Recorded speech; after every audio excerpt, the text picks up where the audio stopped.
Hello guys, good morning. I-flex ko lang tong tanim kong okra. Ito may bunga na oh.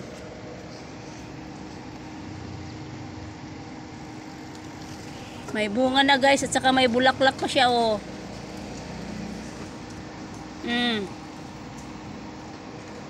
Tapos ito yung kamuting kahoy.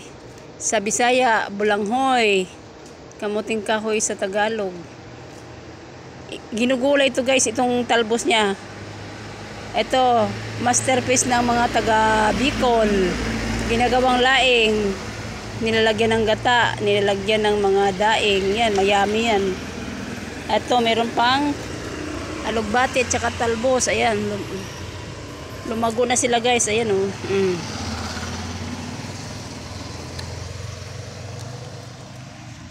Okay guys, thank you for watching. Bye.